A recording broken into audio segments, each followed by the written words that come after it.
Bonjour, bonjour, bonjour. Mbote, mbote, mbote. Mingi na bino sito ba bolinga kama maman Yanito. Appelle si bino ba mbote. J'espère que vous allez bien. De mon côté, ça va. Nzamba mawa azuba telebiso kimi ezali. Comme un lundi, webi ke lundi mingi mingi zana moi fatigue. So ezaki na weekend bouger ki moi trop lundi moi fatigue zana moi makasi. Banda tongo na oluka makasi osala bino émission ma oluka makasi zo ya te ce qu'on a habité.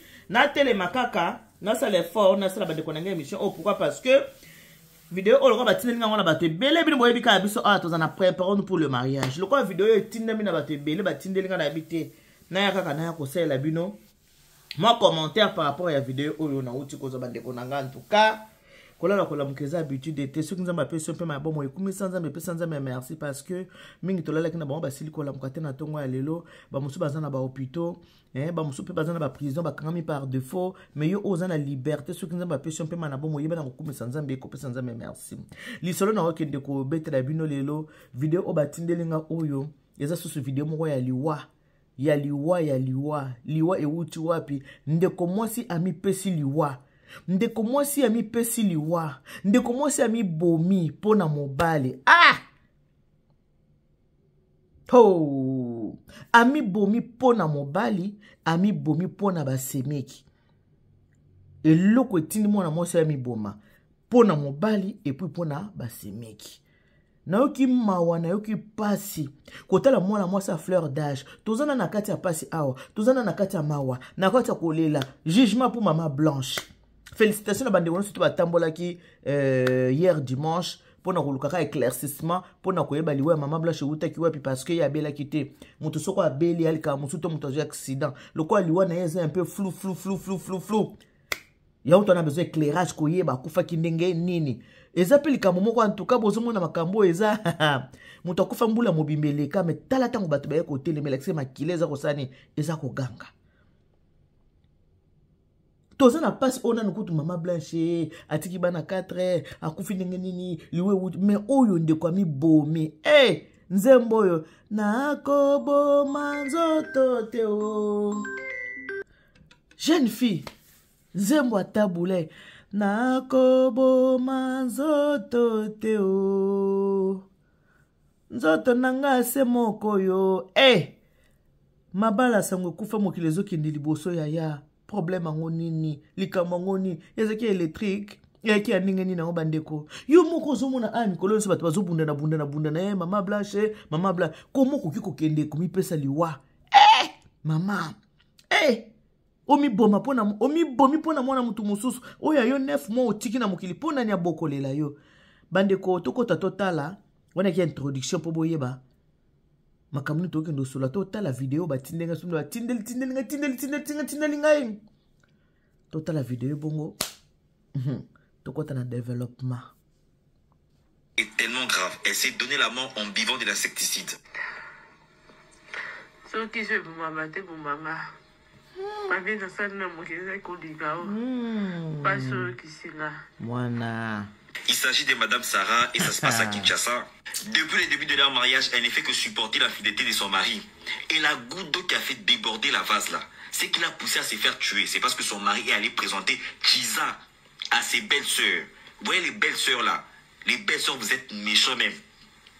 Son mari est arrivé devant ses sœurs. Il a présenté la Chiza, la fille, la petite minette là de l'extérieur comme étant sa nouvelle femme. Et la femme, elle a tout appris. Et la femme, elle s'est sentie trahie par ses belles-sœurs. Et la femme, elle s'est sentie sale. Elle s'est sentie mal. Elle n'a pas supporté. Elle a fait cette vidéo que je vous ai montrée au début là-bas. C'est là qu'elle parle de son désarroi. Elle parle de son mal. Et par après, elle a pris l'insecticide. Les snipers. Elle a pris ça. Elle a avalé. Elle est morte. Madame Sarah, que son âme repose en paix. Elle a laissé une fille. La famille. Je vous dis à chaque fois les filles, je vous dis à chaque fois les gars, le mariage n'est pas une finalité. Si ça ne marche pas, il faut arrêter. C'est pour cela qu'on a créé les divorces. Les divorces existent, Sarah. Pour que nous soyons heureux. Et si tu n'es pas heureux, carrément sors. Parfois le divorce aussi, ça aide quand même au développement de la vie. Si vous ne savez pas. Et voilà maintenant, Madame Sarah a perdu sa vie. Elle a laissé sa fille juste à cause d'un gars là. Un gars qui avait rien à foutre de sa vie. Un gars qui avait rien à foutre de Madame Sarah. Les filles, s'il vous plaît, lorsque ça ne marche pas avec un gars, lorsque ça ne marche pas avec une fille, les gars, sortez. Comme on lui dit à Lingala, c'est lui qui va mourir pour un homme. Ça n'a qu'à lui regarder. Ça n'a qu'à lui regarder. La famille, que l'âme de Madame Sarah puisse reposer en paix. On est là. Qu'est-ce que vous en pensez? Dites-moi dans les commentaires. Domi David et Derito la famille. On est là ensemble. Republiez cette vidéo et partagez à max. Cette dame-là que vous voyez là, cette histoire est tellement grave. Elle s'est donné la mort en buvant de l'insecticide. Ce qui se pour maman, pour maman. Ma vie dans ça, non, moi, pas ceux qui sont là. Il s'agit de Madame Sarah et ça se passe à Kinshasa. Depuis le début de leur mariage, elle ne fait que supporter l'infidélité de son mari. Et la goutte d'eau qui a fait déborder la vase là, c'est qu'il a poussé à se faire tuer. C'est parce que son mari est allé présenter Chiza à ses belles-sœurs. Vous voyez les belles-sœurs là? Les belles-sœurs, vous êtes méchants même. Son mari est arrivé devant ses sœurs, il a présenté la Chiza, la fille, la petite minette là de l'extérieur comme étant sa nouvelle femme. Et la femme, elle a tout appris. Et la femme, elle s'est sentie trahie par ses belles-sœurs. Et la femme, elle s'est sentie sale. Elle s'est sentie mal. Elle n'a pas supporté. Elle a fait cette vidéo que je vous ai montrée au début là. C'est là qu'elle parle de son désarroi. Elle parle de son mal. Et par après, elle a pris l'insecticide. Les snipers. Elle a pris ça. Elle a avalé. Elle est morte. Madame Sarah, que son âme repose en paix. Elle a laissé une fille. La famille. Je vous dis à chaque fois les filles, je vous dis à chaque fois les gars, le mariage n'est pas une finalité. Si ça ne marche pas, il faut arrêter. C'est pour cela qu'on a créé les divorces. Le mariage a été fait pour que nous soyons heureux. Et si tu n'es pas heureux, carrément sors. Parfois le divorce aussi, ça aide quand même au développement de la vie, si vous ne savez pas. Et voilà maintenant, Madame Sarah a perdu sa vie. Elle a laissé sa fille juste à cause d'un gars là. Un gars qui avait rien à foutre de sa vie. Un gars qui avait rien à foutre de Madame Sarah. Les filles, s'il vous plaît, lorsque ça ne marche pas avec un gars, lorsque ça ne marche pas avec une fille, les gars, sortez. Comme on lui dit à Lingala, c'est lui qui va mourir pour un homme là. C'est lui qui va mourir pour une fille. Ça n'a qu'à lui regarder. Ça n'a qu'à lui regarder. La famille, que l'âme de Madame Sarah puisse reposer en paix. On est là. Qu'est-ce que vous en pensez? Dites-moi dans les commentaires. Domi David et Derito la famille. On est là ensemble. Republiez cette vidéo et partagez à max. Voilà bandeko. Sarah a mis pesiliwa. Sarah a mis bomi pour na mobali. Ce que conseil de copier c'est ça sous pour na Sarah te. Pour Sarah vina Cécilie. Sarah sa kufi Sarah sa kei. Sarah sa tiki mokili. Asa ke. Oh to comment le ba? Comment le pona ba obatikali libala ezalaki eloko ya esengo mwasi na mobali ba kutani ba balani ba vanda na kimia na esengo ba bota bana ba bokola bana kasi libala ya mikolo na lelo oyo bato bazoka susu libala ndenge libala ezalela ate bato bele ba ozela na ya kosala émission par rapport ya libala ya mama Blanche. Vidéo abanda ko yebisa mama ba onke mama nazoku kasu te na limbi mama azolo baka vanda na libala ba mama baluba yango pe na koyela bino mais awa tolo banana makambu ya Sarah na mobali na kati ya ndako ezo simba te mobali infidèle mobali ya Sarah infidèle. Sarah yoki motema pasi pourquoi parce que mobali na ye azui mwasi na ya makango babengaka Chiza. Ba makango babengaka ba Chiza. Mobali azui Chiza na ye mwasi na ya libanda makango ake ko présenter na famille. Ake ko présenter pa bandeko na ye. Sarah tango apprendre que mobali akende ko présenter makango et pa bandeko na ye. Sarah motema esali ye pasi. Ndenge ni basemeki na nga bakoki kondima mobali na ngai ya présenter bango mwasi mosusu Sarah na kamwe mwana ngai. Sarah bando bota moyebi te ke mibali bazaka ben fidèle. Mibali bazaka na bolingo te. Biso basi nde toza na bolingo nzambe tango aseki mokili achaka nde bolingo na biso ba mama nde toza bata bolingo me mibali baza bata bolingo te. Tala mobali nzambe azo yebisa eke mobala nzambe ba mari aimez vos femmes. Nzambe kuta zo senga ko senga. ke mibali bolinga basi na bino po ye mokeli na biso ayebaki ke mibali baza na bango bato bolingo te basi nde baza na bolingo parce que mwasi aza mutu oyo achaka mutu na mokili mwasi aza mutu oyo amemaka zemi 9 mois kosanza epai kobela epai mais akovana na mutu na mokili na libumu pendant 9 mois après abimisi na mokili tala mystère ya Nzambe tata mais mobali aza bongo te mobali azaka bongo te mobali a mutu azaka na bolingo te bolingo mobali azaka tango boza bino mibale bo tala na misu boye zolo etutani na zolo monoko etutani wana nde bolingo ya mobali mais tango mobali a déplacé akei yo tikali bosana bolingo wana tango bosilisi kaka bolingo wana pe esani na esili mpona koyeba ke mibali bazaka na bato bolingo te botala mibali nde bakenda kolinga basi oyo basalaka kindumba na balabala akei na balabala zwi mwasi abimi na ye apesi 10 euros baza ebele na Château Rouge tarif eza 10 euros 15 euros 20 euros soki bokolia na mbanga 10 euros eza kaka soki yo mwasi alongo bilamba mobali alongoli bilamba chu wana eza na 10 euros mobali akotika mwasi na ye na ndako ake mosala akuti mosala oli azonga ndako ake koluka baso ya Château Rouge wana bikolo nyonso eza kuna bikolo nyonso ezali na mindele na bandibu basénégalais basénégalaise ba-ivoirienne ba-congolaise bandiboudienne bangoso baza kuna soki mobali ake kozwa mwasi ya bongo 10 euros ezaka ake mwasi alongo bilamba mobali alongo bilamba chuku bapesi 10 euros soki ekomi ke mobali alia mwasi wana mbanga aembrase ye basangisa lolemo na lolemo monoko na monoko zolo na zolo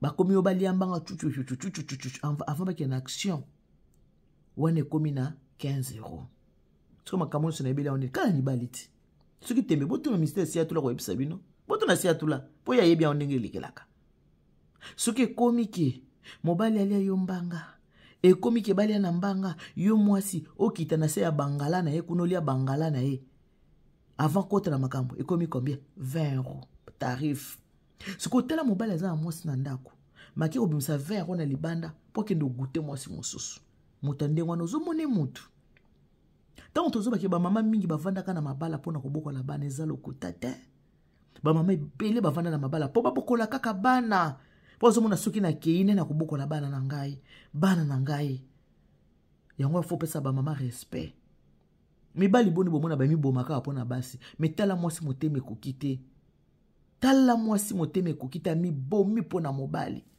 amibomi mpona mobali na complicité basemeki ndenge mobali ake koprésente mwasi wana na famille basemeki bandimi basemeki baza aéroport eyambaka bavie nyonso soki oza na aéroport ya njili vol oyo ekowuta na Dakar ekoatterrir wana avion outi maya ekoatterrir wana Air France ekoatterrir Sabena ekoatterrir Ethiopian ekoatterrir British ekoatterrir basemeki baza lokola aéroport eboyaka avion esala atterrissage nango te basemeki baza ndenge wana moni ata moni bandima compassion te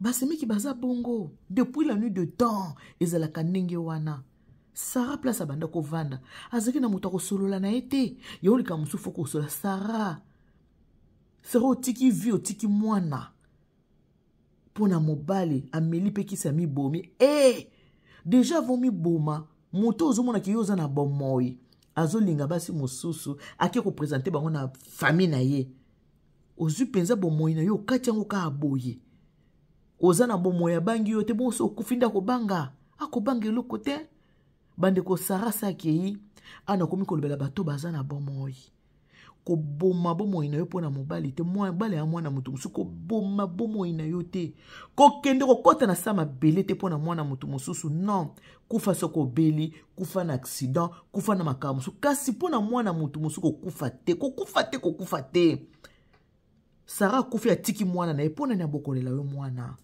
oza nanu mwana moke bookende komipesa liwa mpona mobali ya nini Au coup de bazar, mikolo attend 50 ans, 55 ans, boy n'a pas mobile à vendre à continuer vine.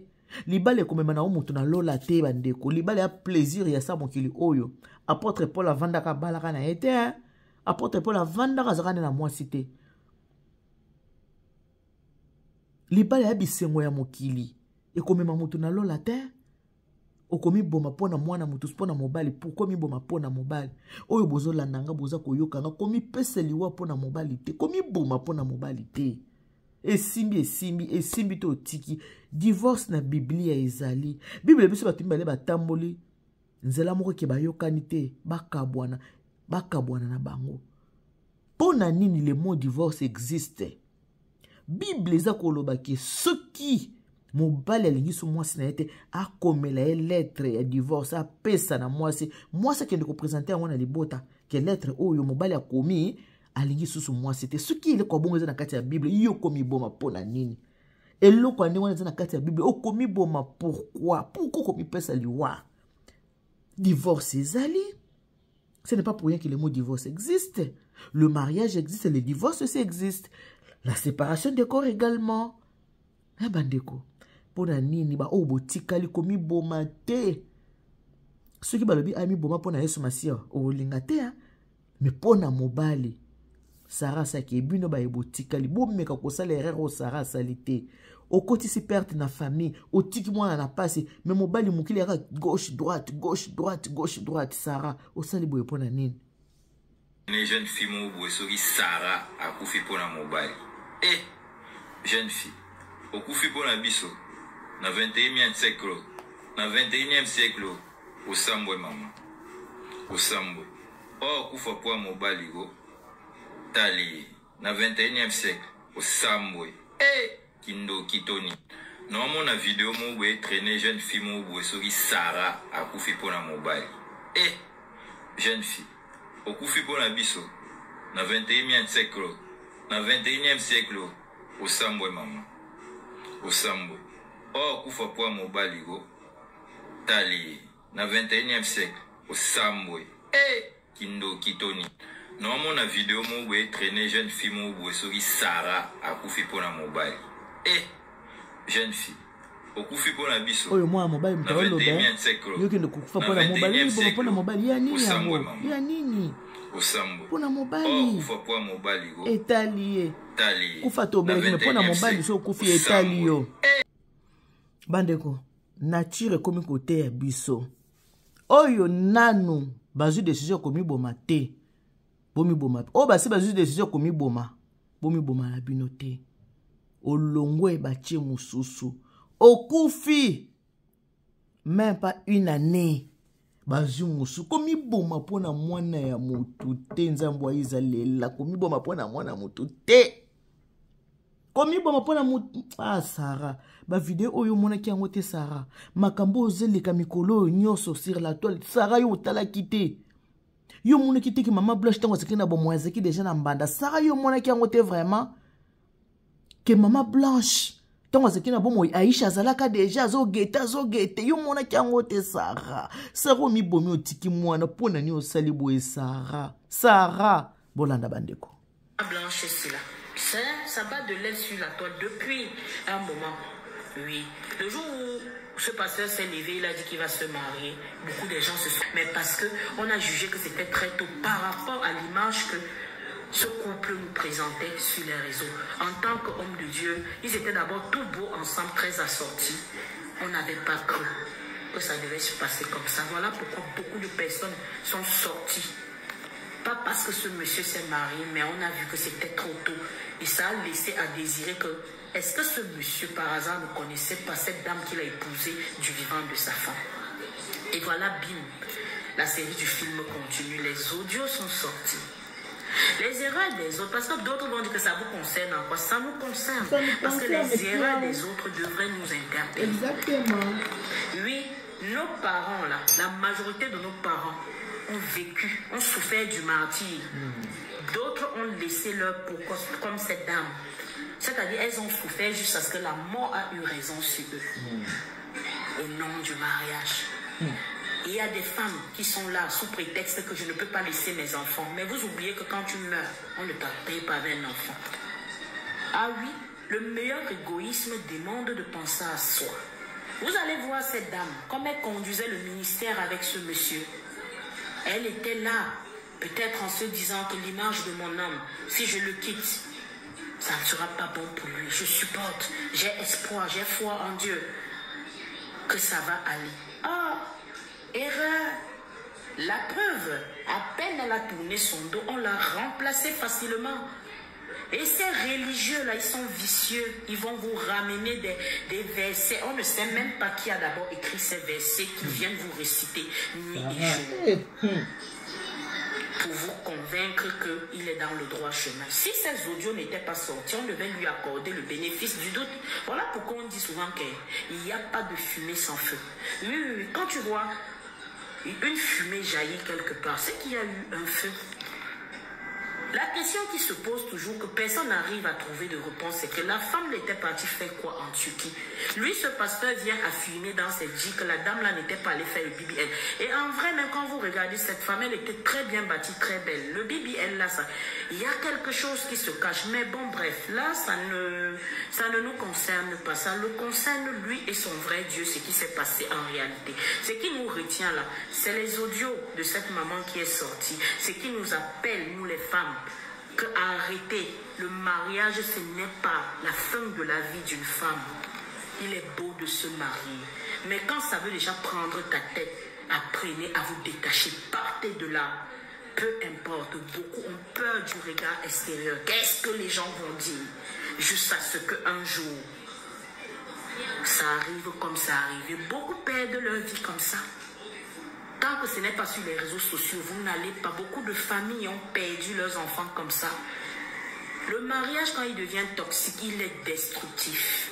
Oui, c'est quelque chose qui détruit. Que nous, les femmes, que nous apprenons à dire merde et non quand ça ne va pas. Oui. Si tu sens que ça veut prendre ta tête, même si c'est l'homme qui était dans ce foyer, dépose et avance. Parce qu'une vie, on l'a une fois. On ne l'a pas deux fois. Quand ta tête tombe là, on t'enterre, c'est fini. C'est fini et la vie va continuer. Les gens vont toujours exister. Et oui, les gens vont continuer à vivre leur vie. C'est malheureux parce que nous, les femmes africaines, on nous a catalogués. C'est-à-dire une femme, pour qu'elle renvoie une belle image, un très beau aperçu, c'est que oui, il faut être marié, il faut automatiquement être dans un foyer. C'est dans ça que les femmes sont jetées dans la merci du n'importe quoi. Tu vas aller t'asseoir, on va te torpiller jusqu'à ce que tu en laisses ta vie. Parce qu'il faut protéger une image, on est marié. Ça te sert à quoi d'être marié et souffrir? Cette femme souffrait en silence. Ce qui revient à dire que tout ce qu'on vous montre sur les réseaux sociaux, 99% c'est du fait. C'est Dieu qui connaît la vraie version. L'histoire de Maman Blanche ici là. Ça bat de l'aile sur la toile depuis un moment. Oui. Le jour où ce pasteur s'est levé, il a dit qu'il va se marier. Beaucoup de gens se sont indignés. Pas parce qu'il doit se marier, il devrait se remarier, mais parce qu'on a jugé que c'était très tôt par rapport à l'image que ce couple nous présentait sur les réseaux. En tant qu'homme de Dieu, ils étaient d'abord tout beaux ensemble, très assortis. On n'avait pas cru que ça devait se passer comme ça. Voilà pourquoi beaucoup de personnes sont sorties. Pas parce que ce monsieur s'est marié, mais on a vu que c'était trop tôt. Et ça a laissé à désirer que, est-ce que ce monsieur, par hasard, ne connaissait pas cette dame qu'il a épousée du vivant de sa femme? Et voilà, bim, la série du film continue. Les audios sont sortis. Les erreurs des autres, parce que d'autres vont dire que ça vous concerne en quoi? Ça nous concerne. Parce que les erreurs des autres devraient nous interpeller. Oui, nos parents, là, la majorité de nos parents, ont vécu, ont souffert du martyre. D'autres ont laissé leur peau comme cette dame. C'est-à-dire, elles ont souffert jusqu'à ce que la mort a eu raison sur eux. Au nom du mariage. Il y a des femmes qui sont là sous prétexte que je ne peux pas laisser mes enfants. Mais vous oubliez que quand tu meurs,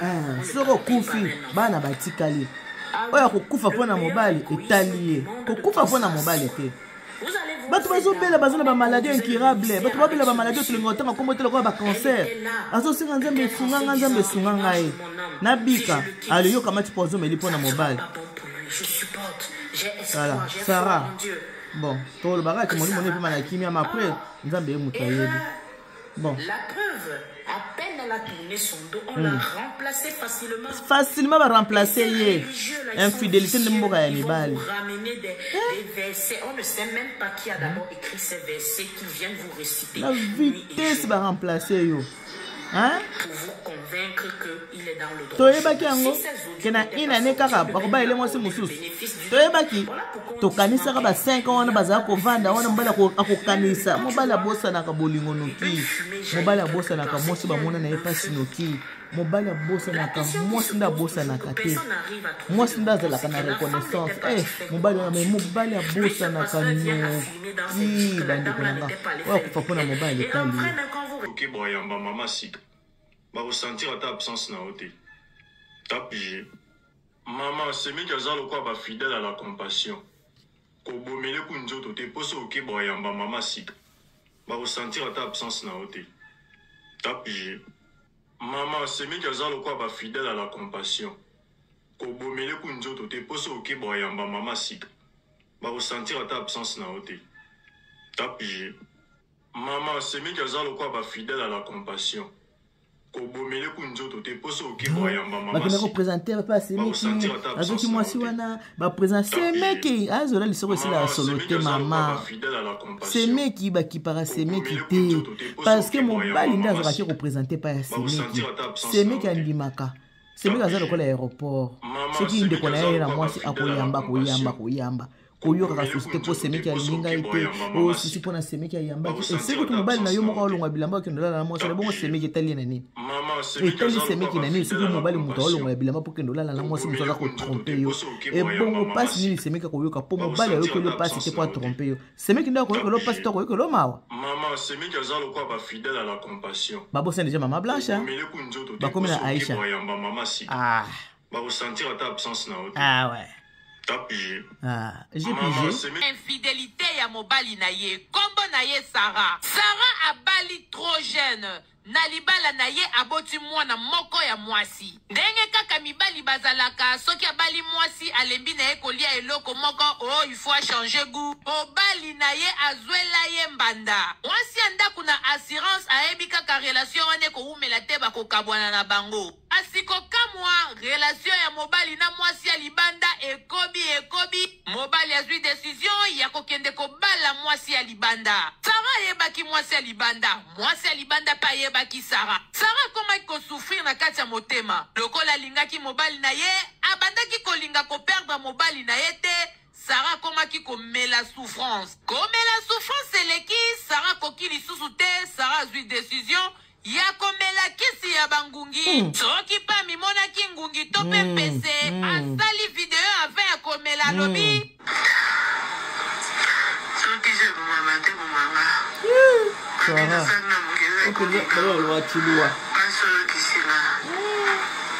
Sarah ça me talibo sauté.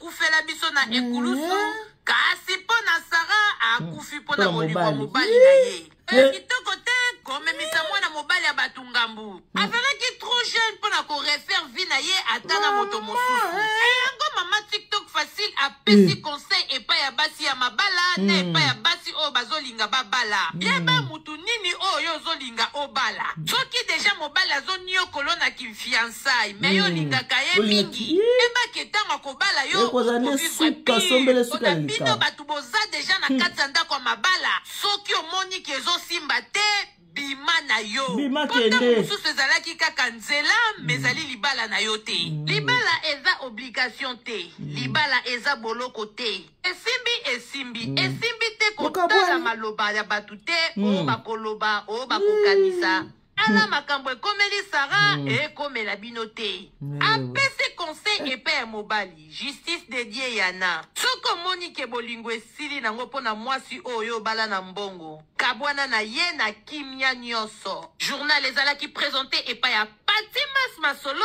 amibomi na kisi ya bangungi likolo ya infidélité ya mobali na ye kombo na ye Sarah abali trop jeune na libala na ye aboti mwana moko ya mwasi ndenge kaka mibali bazalaka soki abali mwasi alembi na ye kolia eloko moko il faut changer goût mobali na ye azwela ye mbanda mwasi ya ndako na assurance ayebi kaka relation wana ekoumela te bakokabwana na bango asikokamwa relation ya mobali na mwasi ya libanda ekobi mobali azwi décision ya kokende kobala mwasi ya libanda Sara yebaki mwasi ya libanda mwasi ya libanda bayebaki Sara en tout cas oyo akomiboma mpona mobali etali oyo akomiboma mpona mobali alanda Sara etali esimbi te bokabwana soki libala esimbi te bokabwana komiboma mpona mobali te mibali babibomaka mpona basi te bongo yo komiboma mpona mobali mpona nini